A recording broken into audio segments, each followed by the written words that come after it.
మా జనరేషన్లో కానివ్వండి, ఇప్పుడున్న జనరేషన్లో కానివ్వండి, అందరికి కూడా ఒక ఎక్సైట్మెంట్ ఉంటుంది చిరంజీవి గారిని కలవాలంటే, చిరంజీవి గారి గురించి మాట్లాడాలంటే. నేను ఈ సినిమాలో ఒక మెయిన్ పాత్ర అంటే మెయిన్ లీడ్గా చేసిన సినిమా ఆయన చూసి ఆయన ఇంటికి ఇన్వైట్ చేయడం అనేది అది ఏ జన్మలో చేసుకున్న పుణ్యమో. ఈరోజు ఆయన ఇంటికి వెళ్ళి ఆయన కలుస్తున్నాను చిరంజీవి గారిని. అసలు ఆయన ఇంటికి వెళ్ళాలంటే నా అదృష్టం ఉండాలి. అలాంటిది పిలిచినందుకు నాకు చాలా హ్యాపీగా ఉందని నేను చెప్పలేను మాటల్లో. సినిమా చూసి ఆయన కాల్ చేసేవాళ్ళు, ఏ ఆర్టిస్ట్కైనా బాగుంది నచ్చింది అని అంటే కాల్ చేసేవాళ్ళు. అలాంటి ఒక రోజు కోసం చాలా సంవత్సరాల నుంచి వెయిట్ చేస్తున్నాను. సో ఆ రోజు ఈరోజు వచ్చేసింది.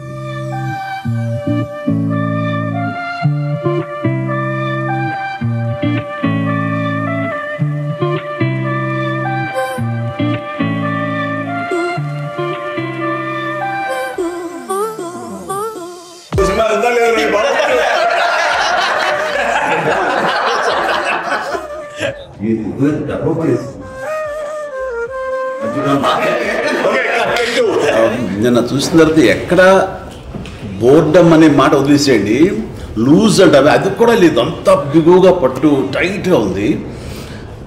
ఏంటి నువ్వు ఉన్నావు కదా, ఏదైనా ఎంటర్టైన్మెంట్ కామెడీ ఉంటుందని ఎక్స్పెక్ట్ చేశాను, లేకపోవడం అడ్వాంటేజ్గా ఫీల్ అవుతాను. ఆ ఆలోచన రాలేదు ప్రియదర్శి ఉండి, అంత టైట్గా తీసుకుంటూ వెళ్ళారు. ఆ సిలిండర్ ఇంకా సీనియర్ ఈయనే ప్రధాన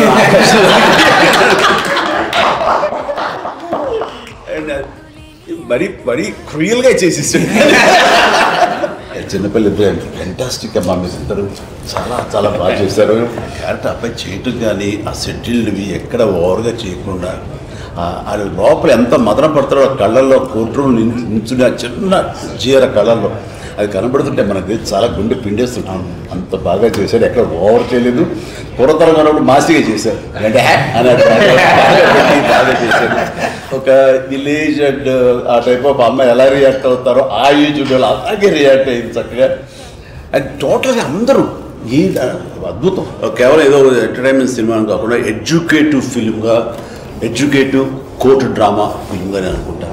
నేను మా ఇంట్లో డిస్కషన్ అనమాట, ఇది ఠాగూర్ తర్వాత ఇంత డిస్కషన్ వచ్చింది పొలిటికల్ అంటే ఒక పొలిటికల్ మూవ్మెంట్ లాగా, తర్వాత కరప్షన్ మీద సొసైటీలో అవేర్నెస్ కోసము.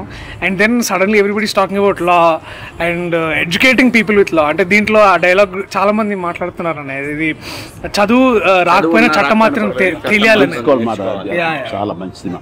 అంటే వాట్ ఈస్ దట్ లాస్ట్ లో మీరు టేక్ అవే ఏమి ఇచ్చారు, ఏంటి what the message have given అంటే ఇది స్ట్రాంగ్. నాని ఇంట్రెస్ట్ చూపాడు అంటే ఏదో సంథింగ్ ఏదో ఉంటుంది. ఇంకో మాట కూడా ఇది కనుక బాగాలేకపోతే నా హిట్ 3 చూడొద్దని కామెంట్ చేసేసాడు.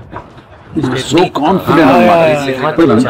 అలాంటి వాళ్ళం కూడా నాని ఉన్నాడా, ఈ నాని ఇందులో ఏంటి అంత ఇంట్రెస్ట్, ఆయనకున్న టేస్ట్ డెఫినెట్లీ ఏదో ఉంటుంది మ్యాటర్, లేకపోతే ఆయన ఓకే చేయడు, ఆయన పార్టిసిపేషన్ ఇందులో ఉండదు అన్న అన్ని. ఫస్ట్ అట్రాక్షన్ ఫస్ట్ డ్రైవ్ చేసింది థియేటర్లకు వచ్చేలా చేసింది నాని అనుకున్నాను. ప్రేక్షకులు థియేటర్లో చూడాలి, they should have that experience of being watching the theatre.